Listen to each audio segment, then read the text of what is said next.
Bueno, antes que nada, permítanme decirles que me siento muy contento el día de hoy. Hoy es uno de los días para la iglesia en la cual vamos a comenzar varios proyectos. Ya comenzamos con el proyecto infantil.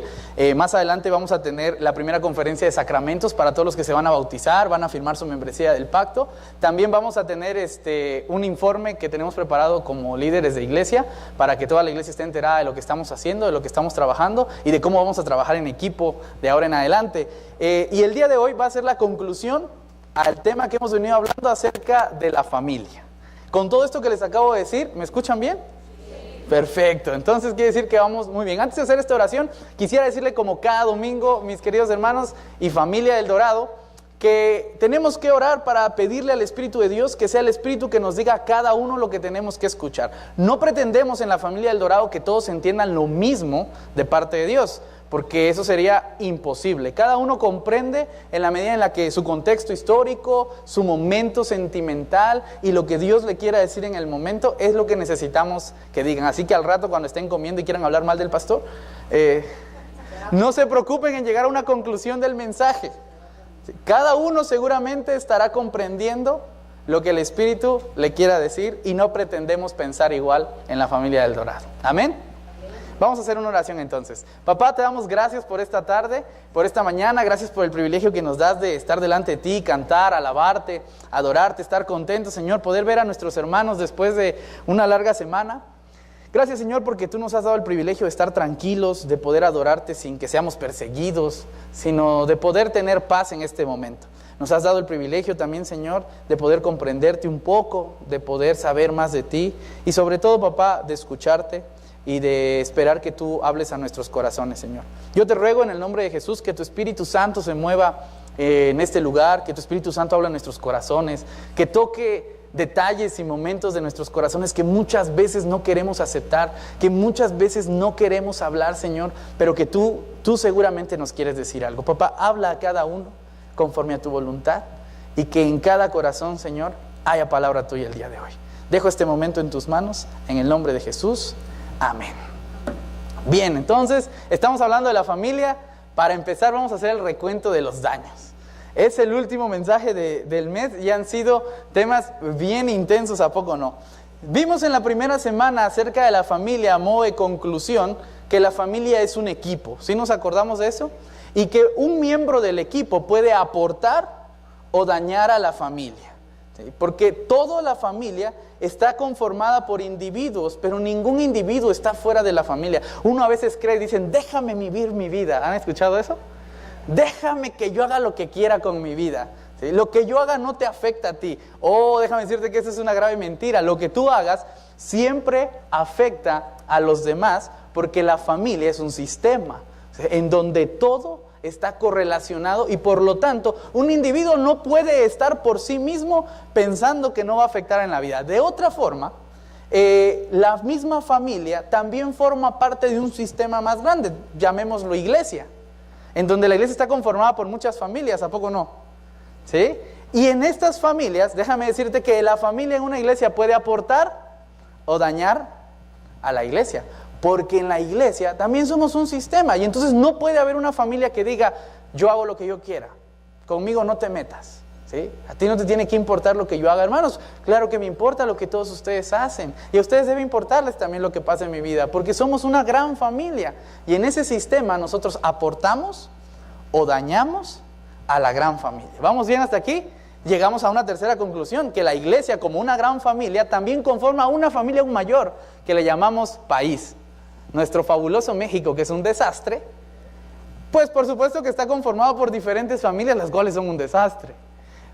Familias que están confortadas por individuos que son un desastre.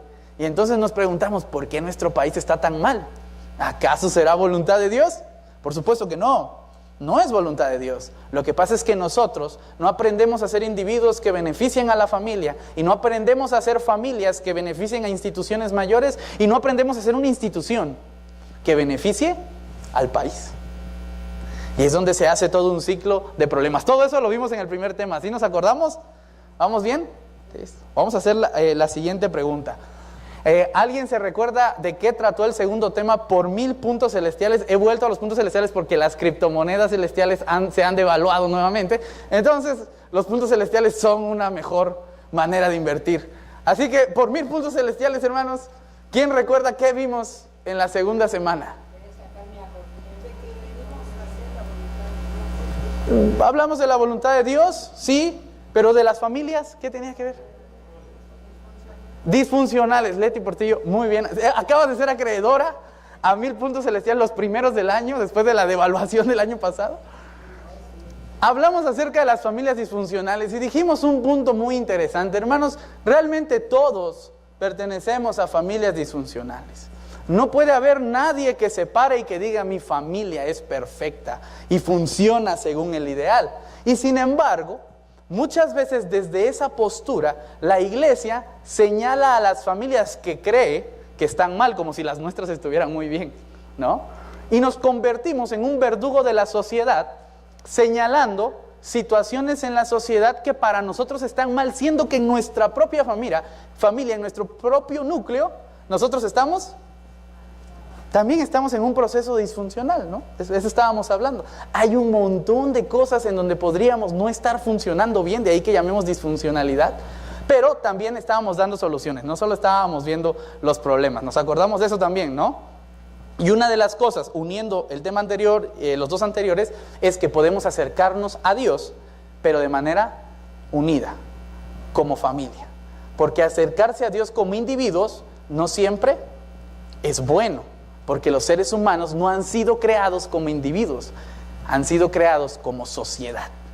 Por eso nadie de nosotros puede vivir solo en el mundo y pretender sobrevivir. No habría Facebook y eso es imposible. No se puede vivir así. Ok, hermanos, después vimos en la tercera semana una prédica devastadora en donde nuestro hermano Raúl Méndez nos compartió un poco acerca del concepto de familia y de los roles, y en donde llegamos a una conclusión bien tremenda, porque decíamos, hermanos, todos tenemos que ser familias normales, y de repente nos preguntamos, hombre, ¿qué es ser familia normal en México? Donde hay tantos casos de familias distintas. ¿Se acuerdan cuántas familias diferentes nos comentaron que había? 11, ¿sí? 11 tipos de familias distintas, y nosotros pretendemos predicar una sola vez para que todas las familias se entiendan igual. Eso es imposible. ¿Cómo voy a predicar yo acerca de una familia ideal en donde hay papá, mamá, hijo, hija y un perrito, cuando la gran mayoría en la sociedad puede ser que sean divorciados, puede ser que sean viudos, puede ser que sean personas como yo, que no viven con su papá y con su mamá y que salieron de casa desde jóvenes? Puede ser que estén casados y que no quieran tener hijos, y un sinfín de cosas. Hay una gran diversidad de familias y no podemos pretender que una de ellas es el ideal, ¿sí? Tenemos que hablar a todas, y creo firmemente que Dios tiene un mensaje para todas las familias. ¿Ok, hermanos? Entonces, hasta aquí vamos bien en el recuento de los daños. Todo esto hemos visto en este mes y ojalá nos pueda ayudar a seguir mejorando. Con esto, antes de comenzar el último sermón de este mes, quiero dejar en claro dos cosas. Como iglesia, tenemos que comenzar a entender que nuestro discurso y nuestro mensaje tiene que ser para sanar y para conciliar, ¿sí? De ahí que se llame evangelio, buena noticia. ¿Sí? Nuestro mensaje tiene que aprender a sanar y a conciliar a las personas en lugar de criticarlas y de rechazarlas. Cuando nuestro mensaje y nuestra vida empiece a abrazar a las demás personas, por fin nos vamos a poder abrazar entre nosotros. ¿Por qué? Porque nosotros también somos parte de ese problema. Por eso Jesús decía, con la vara que mides, serás medido. Y el famosísimo, este es mi favorito, que le dice a Pedro, el que a hierro mata, a hierro muere. Y adivinen qué, hermanos, la sociedad nos las está cobrando bien caro a los cristianos. De ahí que muchas iglesias estén vacías, estén quedando sin gente. La sociedad nos las está cobrando muy caro, porque ahora nosotros empezamos a ser los rechazados. ¿Qué tal? Es un asunto bastante interesante y es algo a lo cual nosotros queremos aportar. La Iglesia del Pacto es consciente de todo esto, sabe cuando comete un error y es necesario dar la cara y decir, ¿sabes qué, hermano? Nos equivocamos como iglesia por muchos años. En nombre de Dios hemos dañado, en nombre de Dios hemos violentado, en nombre de Dios hemos excluido. Pero en nombre de Dios estamos dispuestos a reconciliarnos. Y en nombre de Dios estamos dispuestos a hacer que nuestras familias, sea el modo en el que estén, sea el rol que ocupen, podamos a volver a estar en paz con Cristo. Amén, hermanos. ¿Sí queda claro entonces esta parte del discurso? Muy bien, vamos a checar entonces, como veníamos hablando en 3 puntos, un ideal, una problemática y una solución. Así es como estamos tratando el esquema de los sermones. Vamos entonces al ideal. Vamos a leer Deuteronomio 6, 7 al 9. ¿Qué quiere Dios para las familias? Para que las familias en el ideal pudieran estar muy bien. Vean, Deuteronomio 6, versículo 7 al 9. Dice así. Bueno, voy a leer desde el 6. Dice: y estas palabras que yo te mando hoy estarán sobre tu corazón, y las repetirás a tus hijos, y hablarás de ellas estando en tu casa y andando por el camino, y al acostarte y cuando te levantes, y las atarás como una señal en tu mano, y estarán como frontales entre tus ojos, y las escribirás en los postes de tu casa y en tus puertas. ¿Sí? Y ahí está, ¿no? Luego el papá poniendo sus textos bíblicos en la puerta, porque dice la Biblia que hay que pintar, ¿no?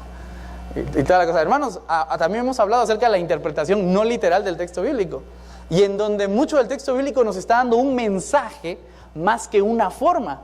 Un mensaje en donde nosotros tenemos que comprender que Dios le está diciendo a la familia que el centro de la familia tiene que ser Dios, tiene que ser el buen mensaje. Y esto de hablar cuando te levantes, hablar en el camino, hablar cuando regreses, hablar cuando te acuestes, hablar estando en la casa o estar hablando fuera de ella, es sencillamente una cosa: que la familia tiene que dar testimonio de lo que cree en todas partes y en el momento en el que se encuentre, ¿sí?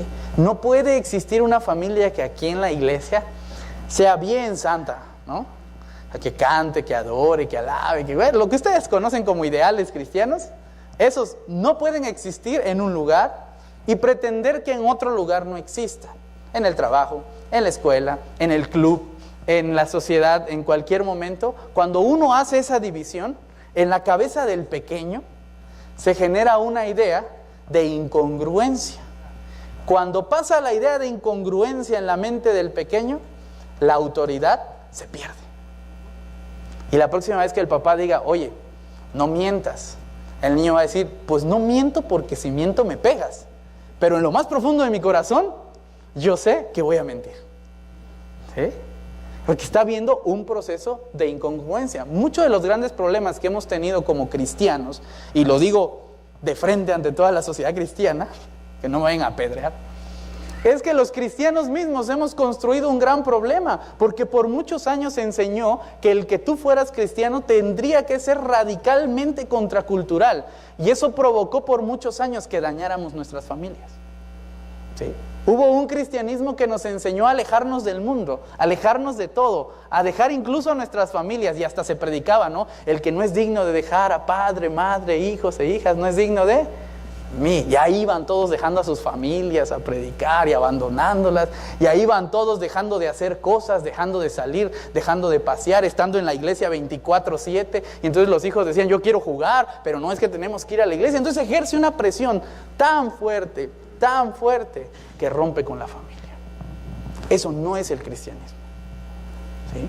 No se trata de radicalizarnos como cristianos, se trata de vivir una vida congruente. Por eso, hermanos, ¿qué va a hacer usted el domingo al salir del culto? No, se tiene que ir a la conferencia, pues, acuérdense. Pero después de la conferencia pueden ir con su familia, divertirse, ser felices, platicar, ver una serie en Netflix, tomar un café, lo que sea. No es necesario seguirse congregando todo el tiempo. Es bueno pasar tiempo en familia, porque Dios quiere que solamente seamos congruentes en todos lados en donde nosotros estamos. Ese era el ideal de Dios, que el concepto de familia se pudiera mover de manera congruente y que el hijo aprendiera de manera automática la buena vida. Por eso era responsabilidad de los padres en el Antiguo Testamento estarle recordando a los pequeños en todo momento de su vida que los pequeños dependían de Dios. ¿Sí? Y cuando el niño crece en ese sistema, se le hace normal, cuando no le afecta. Pero cuando el sistema le afecta al pequeño, ya no se hace normal, lo empieza a rechazar. Y eso ha pasado con muchos de nuestros niños y nuestros adolescentes. ¿A poco no? Bien, la familia entonces tiene 4 puntos bien elementales. Vamos a empezar a llegar a la información pesada. La familia da 4 cosas básicas al individuo, o sea, dota al individuo de 4 cosas elementales. Lo dota de la necesidad biológica que él tiene, ¿sí? Porque esa familia le aporta todos los genes que él va a ir desarrollando, por eso nos parecemos, ¿sí? Es la necesidad biológica, es algo muy importante, que ¿de dónde nace? De la misma familia. La otra es la necesidad afectiva. Hermanos, todos tenemos necesidad afectiva. Y la familia es el primer núcleo que aporta esa necesidad afectiva. Si una persona en sus principios no tiene esa afectividad que necesitaba, ese problema lo va a ir arrastrando, arrastrando y arrastrando hasta el final de sus días, y muy probablemente lo termine replicando. Pero la familia es el primer centro en donde se tiene que dar esa afectividad. Entonces de repente muchos nos preguntamos o decimos, no, oye, pero es que tú eres bien seco, ¿eh? No le dices a tu novia, a tu novio que la amas, que la quieres, no la abrazas, no la apapachas, no eres muy detallista, o no los veo juntos. ¿Por qué pasa eso? Una necesidad afectiva en un momento no se está replicando, ¿sí? Ha habido un vacío en algún momento en donde de repente esa necesidad queda hueca, y la otra persona tiene 2 opciones: o se radicaliza y ahora es extremadamente afectiva, o es igual de no afectiva, ¿sí? Y mucha de nuestra sociedad tiene problemas emocionales. ¿Por qué? Porque en la familia justamente no se han solucionado estos problemas de afectividad. ¿Por qué mucha gente, muchos adolescentes, muchos jóvenes, incluso adultos, buscan ser aceptados en lugares ajenos a nosotros? No sé, amigos, escuela, bandas, grupos, drogas, cualquier otro tipo de adicción. ¿Por qué buscan ser aceptados en otros lugares? Tienen una necesidad afectiva, una necesidad que no se ha cubierto en la familia. Necesidades que son tan simples como un abrazo, como un hey, échale ganas, como un hey, te quiero mucho, como un te extraño, como un estoy pensando en ti, como un después de mucho tiempo el papá le dice al hijo, ay, ni me hablas por teléfono. Claro, no se compartió esa necesidad afectiva desde pequeños, por supuesto que no la va a replicar en un futuro, ¿sí? Hay huecos que se van transportando. Entonces, necesidad biológica, necesidad afectiva son primordiales en la familia. Vamos por un tercer punto, que es el desarrollo integral de la persona. El lugar en donde el niño o la niña aprende a relacionarse en todos los aspectos de su vida y a desarrollar toda la potencia que tiene como ser humano es en la familia. Si en la familia no hablan, el niño no va a poder hablar. Si en la familia no lo motivan a caminar, no va a poder caminar. Si en la familia no le enseñan a hacerse responsable de las consecuencias, nunca va a aprender a hacerse responsable de las consecuencias. Si en la familia no se le enseña carácter, no van a tener carácter. Pero este punto es bien importante, porque si en la familia no se le enseña de Dios, ¿cómo va a crecer entendiendo algo acerca de Dios? Esto en cuestiones positivas, pero vamos a ver qué sí se enseña en la familia. ¿Qué tal si en la familia se enseña a mentir? ¿Qué tal si en la familia se enseña la incongruencia? ¿Qué tal si en la familia se enseña la irresponsabilidad? ¿Qué tal si en la familia se enseña la violencia? ¿Qué tal si en la familia se enseña el pesimismo? Y entonces la persona aprende en su integridad a desarrollarse bajo esos valores. Y por eso tenemos unos resultados, ¿sí? Eso no es automáticamente, no nacen así, pues, ay, qué rebelde nació mi hijo. No, su hijo no nació rebelde, es más, ni nació adolescente, nació niño, bebé, y déjeme recordarle que le decía, qué bonito mi bebé. ¿Ah? Eso decíamos antes, y después cambiamos nuestra tendencia. ¿Por qué? Porque hemos tenido un proceso de educación en donde el pequeño, la pequeña está aprendiendo. Pero no solamente el pequeño y la pequeña están aprendiendo, los adultos también están aprendiendo de la misma familia. Porque un papá no nace siendo papá, y una mamá no nace siendo mamá, y un abuelo no nace siendo abuelo, y una abuela no nace siendo abuela. Nadie sabe. Entonces todos vamos aprendiendo a desarrollarnos de manera integral. Último punto de esta integralidad. Si al pequeño, a la pequeña, al padre o la madre no aprenden a dialogar en la familia, no van a saber dialogar en la sociedad. Y si no aprenden a trabajar en equipo en la familia, no van a poder trabajar en equipo en la sociedad. Y si no saben dialogar en la sociedad ni trabajar en equipo en la sociedad, adivina qué. Por supuesto que en la iglesia no dialogamos y no aprendemos a trabajar en equipo. ¿Sí? ¿Vamos bien hasta aquí? Te voy a poner un ejemplo práctico para ir comprendiendo cómo se van desarrollando nuestros sistemas desde la familia hasta la religión, porque es algo que a nosotros nos compete mucho comprender. ¿Por qué en un momento nuestra religión se volvió tan absoluta? ¿Por qué en algún momento nuestros pensamientos y doctrinas se volvieron tan irrevocables, casi dogmas, en los cuales no se podían dialogar? Y esto es muy sencillo, esta es una tendencia de una generación que normalmente les llamamos silentes, o los baby boomers ya no tanto, pero entran por aquí. Los silentes, esa generación de por ahí de la guerra mundial, un poquito en ese tiempo en el que estaban pasando la Segunda Guerra Mundial, en los 40 quizá, un poquito más, en los 50. Toda esa generación tenía una idea muy bien organizada y administrada con la cual habíamos crecido. Esa idea era la idea de la disciplina y de la obediencia. Y por ahí se estaba desarrollando en la ciencia un momento en el cual el modernismo, la modernidad, nos llevaba a ideas estructuradas e ideas claras, objetivas. Entre más sólido fuera una idea, era mejor. Entre más sólido fuera una institución, era mejor. Entre más rígido fuera el ejército, por ejemplo, era mejor. Entonces esto se va avanzando, se va aprendiendo, y cuando esto llega a la sociedad, en la iglesia, nosotros empezamos a pensar, entre más rígida sea nuestra doctrina, entre más estable sea nuestro dogma, somos mejores. Y entonces de repente llegaban los presbiterianos y decían, es que nosotros creemos que Dios es soberano y que Dios es absoluto y nadie puede decir lo contrario. Y de repente llegaban los arminianos y decíamos, no, pero es que nosotros creemos en el libre albedrío y nadie puede decir lo contrario. Y de repente llegaban los pentecostales y decían, es que nosotros creemos en el espíritu y espíritu mata a soberanía y a libre albedrío. ¿Sí? Como piedra, papel o tijera.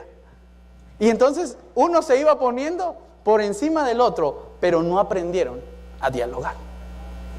¿Por qué? ¿Por qué no aprendieron a dialogar? Porque el contexto cultural no les enseñó a dialogar.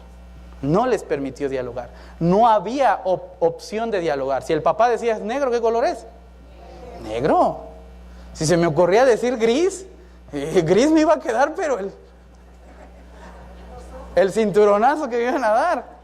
¿Sí? No había opción de diálogo. Y por lo tanto nosotros replicamos ese sistema y entonces quedamos sin opción de diálogo. Como religión, ¿te das cuenta? Sin embargo, cuando la sociedad va avanzando, va cambiando, va transformando, va entrando a otro contexto, el diálogo es diferente. Se ha pasado un poquito el diálogo, de hecho, y ahora cuando el papá dice, ¿sabes qué? No sales. ¿Por qué no? Ya hay diálogo, ¿no? No es un buen diálogo, pero ya hay diálogo. ¿Por qué no? Y el papá contesta, ¿por qué no? Se acabó el diálogo nuevamente. ¿Sí?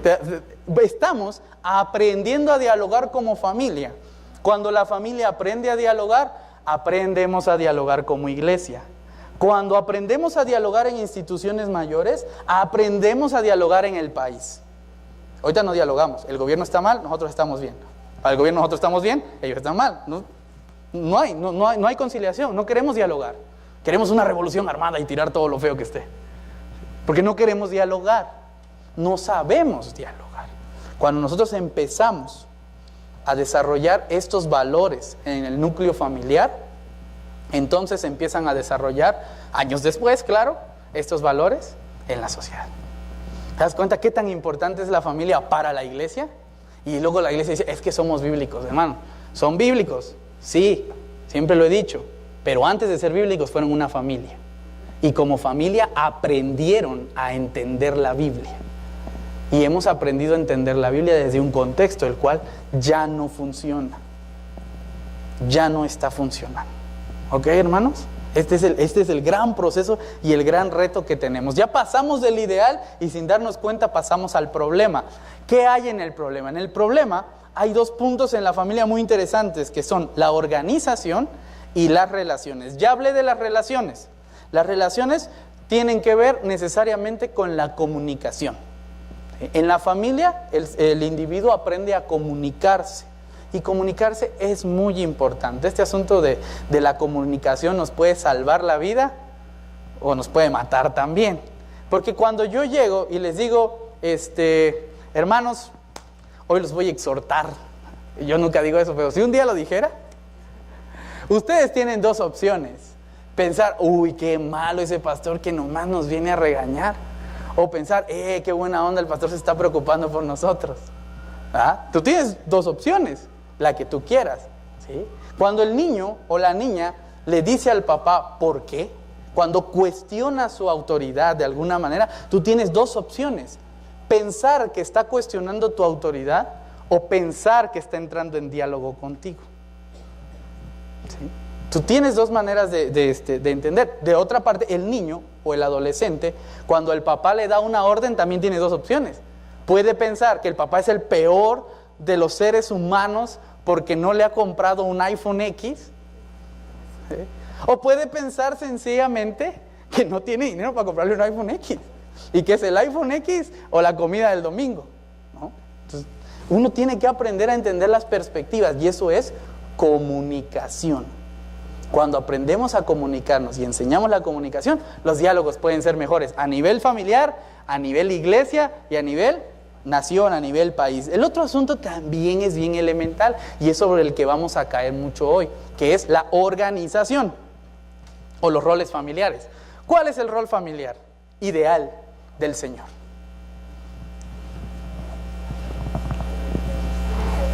Por 1000 puntos celestiales, ¿el qué? ¿De Dios? Ah, ok. 1000 puntos celestiales para usted, hermana. Guárdelos bien porque están agotando. Bien, aquí tenemos una idea de roles en el sistema. En nuestro sistema ya está registrado una idea de roles. Los roles voy a ir desde donde me acuerdo, porque no viví antes, así que no sé cómo funcionaba, pero desde donde me acuerdo, el papá proveía la casa, económicamente hablando. La mamá cuidaba a los niños en la casa. Los niños obedecían a papá y a mamá. ¿Sí? Ese era como estaba el rol. Y pues ahí hasta que el niño creciera, se fuera, hiciera su familia y empezara. Si fuera hombre a mandar, si fuera mujer a quedarse en la casa.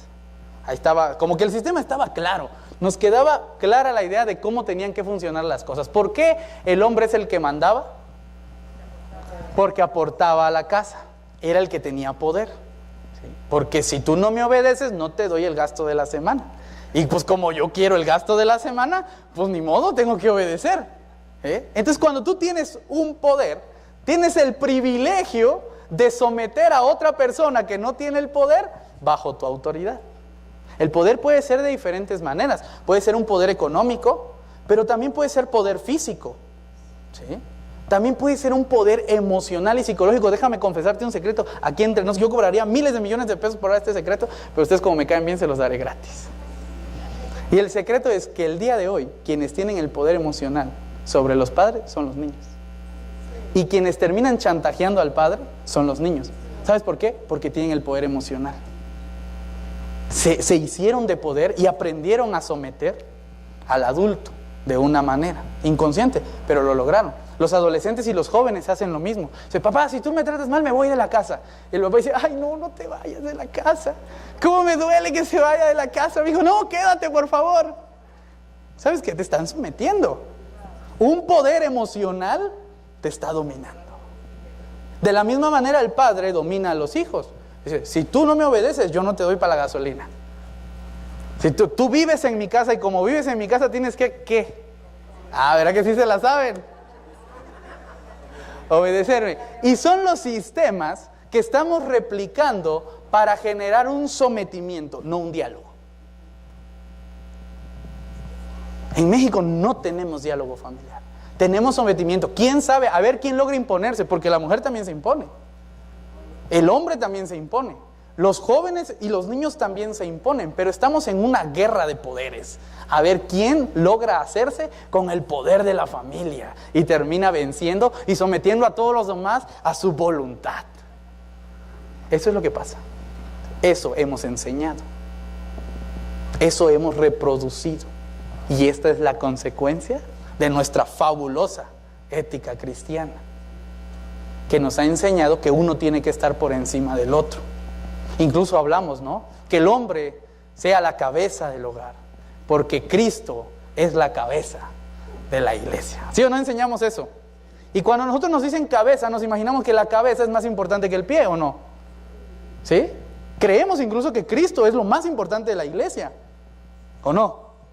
¿Y qué dice Pablo en 1 Corintios?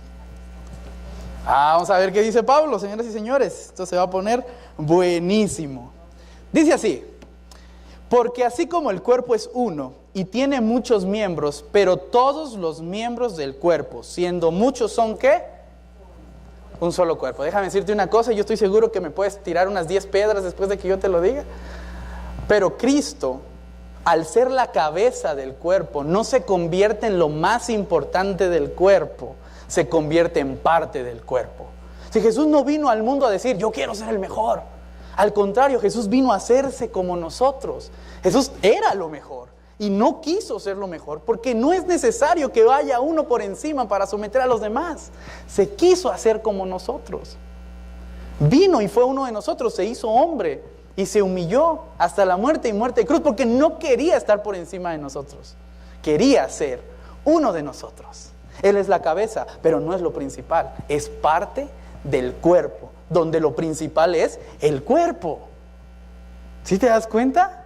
Y nosotros en nuestro sistema jerárquico, a fuerzas queremos que haya un primero, un segundo y un soldado raso, ¿no? Porque ¿quién va a ir por las tortillas? Necesitamos que alguien vaya por las tortillas. ¿A poco no? Así que a fuerzas queremos hacer una estructura jerárquica en donde uno tiene que quedar hasta abajo. Estamos acostumbrados a vivir así, pero eso solo genera violencia. Y la iglesia ha alimentado tal violencia. Es terrible. Por eso, hermanos, vamos a ir terminando el día de hoy. ¿Les parece bien terminar? Ay, ¿quién dijo que no? Le voy a quitar 5 puntos celestiales. Vamos a terminar con la solución. La solución la vamos a dar en 4 puntos diferentes, que son 4 versículos primordiales de 1 Corintios 12. Primera solución, versículo 20. Con eso tendríamos que estar solucionando el asunto de la familia. Pero ahora, son muchos los miembros, pero el cuerpo es uno solo. Hermanos, en la familia, los miembros son un montón, dependiendo de qué tan grande sea tu familia. Porque si tu familia llega desde tatarabuelito hasta tortuga, entonces puede que sean un montón. Pero si tu familia llega entre tú y tu perro, pues ya está más chiquito, ¿sí? Hay diferentes tipos de familias, ya lo dijimos. Pero no importando cuántos individuos conformen a tu familia, lo importante es algo: que todos somos uno. Y que uno no es igual a otro bajo ninguna circunstancia. Si pasamos a nivel iglesia, que es donde como pastor podría hablar un poquito más, es que en la iglesia también somos muchos. Depende de las iglesias, ¿no? Hay iglesias que son 4, es iglesia. Hay iglesias que son 3,000, bueno, son iglesias. Y estamos en el Dorado como que de en medio para abajo, 120. Pero ahí estamos, somos una familia y todos son diferentes. Y cuando una persona de entre todas pretende ser igual a otra, no está aceptando su diversidad. Y cuando otra persona pretende que todas sean iguales a ella, no está aceptando la diversidad de los demás. Y adivinen qué, volvemos a violentarnos entre todos. Entonces yo a fuerzas quiero que piensen como yo, porque yo soy el pastor, pues. Yo soy la cabeza de la iglesia y yo mando. Eso no va a pasar aquí. Pero en algún lado seguramente pasa, ¿no? Y entonces a fuerzas queremos que todos piensen como yo. Yo soy el que llevo más tiempo acá. Yo soy el que conozco mejor. Yo soy el que tiene la sana doctrina. Yo puedo convencer y obligar a que los demás piensen igual a mí. Y el que no piensa igual a mí, que se vaya. ¿Te das cuenta? Ahí nos quedamos vacíos. Eso no pasa, hermanos. En la realidad, al contrario, se llenan más, porque a la gente le gusta estar sometida. ¿Por qué? Porque le gusta someter. Es un asunto de cuestiones psicológicas, un ciclo que estamos reproduciendo, ¿vale? Pero entonces en la iglesia tenemos que aceptar que somos diferentes entre todos nosotros, que uno piensa diferente al otro y que actuamos diferentes, creemos cosas diferentes. Y muchas veces nos pasó, ¿se acuerdan cuando pusimos eso acá? No, hombre, es que eso es del diablo, es que eso está mal, es que eso se ve feo, es que eso no va. Bueno, ahí lo cambiamos. Está allá. Pues tampoco me gusta, pero por lo menos no está ahí. Pensamos diferente. Algunos creían que era el mejor lugar y que era ideal y que iba a solucionar y que iba a dar paz mundial. Pero no funcionó. ¿Por qué? Porque pensamos diferente. Algunos decían, mira, el pastor tiene 5 años, va a venir a predicar aquí a la iglesia del Dorado. No, eso no puede ser posible. Y otros decían, no, mira, hay que darle chance. Todos pensamos diferente. ¿Sí o no? Todos tenemos una diversidad, y lo que me encanta de la iglesia del pacto, y por eso estoy en la iglesia del pacto, y por eso voy a estar otro ratito, espero, y por lo que los invito a seguir siendo parte de la iglesia del pacto, es justamente por eso, porque nos permitimos pensar que todos somos diferentes, y que a pesar de ser diferentes, podemos coincidir en un punto en común, en el cuerpo. ¿Y qué es ese cuerpo? Cristo. Pero es que, hermano, es que aplaude mucho esa hermana. Y yo no aplaudo, pues es que quizá tú no eres mano. Y por eso no aplaudes. Pero quizá eres pie y estás moviendo tu pie así. Como rock and roll. Hay una gran diversidad, hermanos, y no podemos pretender que todos somos iguales. Al contrario, tenemos que entender que todos somos un cuerpo. Entonces, primera solución, comprender que el cuerpo es uno y que en el cuerpo todos somos diferentes. Aplica para familia, aplica para iglesia, aplica para país. Versículo 21. Ni el ojo puede decirle a la mano, no te necesito, ni tampoco la cabeza a los pies, no tengo necesidad de vosotros. Y acá hay un secreto oculto en el texto bíblico, porque si Pablo va a decir que Cristo es la cabeza de la iglesia, a propósito está diciendo, ni la cabeza le puede decir al pie, no te necesito. ¿Qué hubo? ¿Qué tal estuvo eso? Sí. No está pretendiendo ser el máximo y que todo le sirva a Él. Está pretendiendo ser parte del cuerpo en donde todos juntos somos algo, pero en donde algo solito no tiene sentido de ser. Ni la cabeza le puede decir a alguna parte del cuerpo, no te necesito. Y por supuesto que el cuerpo no le puede decir a la cabeza, no te necesito. Nos necesitamos todos, hermanos. Si ahora te tocó a ti dirigir y organizar, digo, está bien, puede que no esté de acuerdo, voy a expresar que no estoy de acuerdo porque es parte de la comunicación, pero eso no quiere decir que me voy a salir del cuerpo. ¿Sí? A menos que el cuerpo ya esté muy dañado y entonces tengas que hacer una donación de órganos, ya te puedes ir para otro lado. ¿Sí? Porque ni modo que te mueras con el cuerpo. Son interpretaciones de un millennial. Versículo 22. Antes bien, los miembros del cuerpo que parecen los más débiles son los más necesarios. Voy a leer 23. Y a aquellos del cuerpo que nos parecen menos dignos, a estos vestimos más dignamente, y a los que en nosotros son menos decorosos se tratan con más decoro. Yo dije, pues esta cosa parece un laberinto, un trabalenguas de cosas, vamos a resumirlo en una palabra como me gusta hacerlo, y lo quise resumir en el concepto motivación. Sí. Lo que los miembros del cuerpo necesitan son motivación. Es terrible estarle diciendo a la uña, eres uña.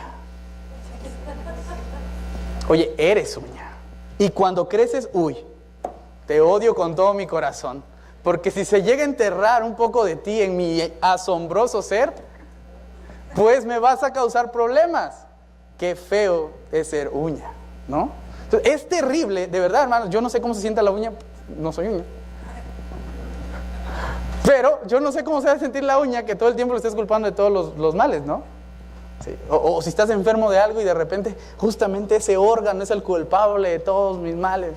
Y eso es lo que terminamos haciendo como familia y como sociedad. Vemos un miembro de nuestra familia, de nuestro sistema, que no funciona como nosotros suponemos que debería funcionar, y ahí estamos. Es que tú no sirves para nada, es que no ayudas en nada, es que solo traes problemas, es que solo haces aquello. Híjole. Y entonces lo que Dios nos está diciendo es, ¿sabes qué? Hay una parte del cuerpo que consideramos la menos decorosa, a tal, trátala con más decoro, porque también es importante, porque también es parte del cuerpo, y adivina qué, también la necesitas. Es necesario que aprendamos a motivarnos en vez de aprender a rechazarnos. y decirle, ¿sabes qué? Eres parte del cuerpo. Sí, me estás dañando y quizá te voy a cortar un poquito, pero es necesario que sigas en el cuerpo. Cuando aprendemos a hacer esto, las familias también pueden ir cambiando. Voy a terminar la prédica del día de hoy con el versículo 26 que dice: de manera que si un miembro padece, todos los miembros se duelen con él. Y si un miembro recibe honra, todos los miembros se gozan con él. ¿Qué quiere decir esto, hermanos? Que somos un equipo. Lo que dijimos al principio, llegamos a la misma conclusión. Si algo le pasa al cuerpo, nos afecta a todos. Si algo bueno le pasa, nos beneficia a todos. Hermanos, si a alguien de acá le fue bien en la semana, me fue bien a mí. Si alguien de acá estuvo contento en la semana, estuve contento con ustedes. Si alguien de acá tuvo alguna tragedia en la semana, me dolió a mí. Y no pretendan tener vidas separadas de la familia, porque en la familia somos un equipo y en el equipo todos somos necesarios. Amén, hermanos. Vale, pues que Dios les bendiga y continuamos el culto a Dios.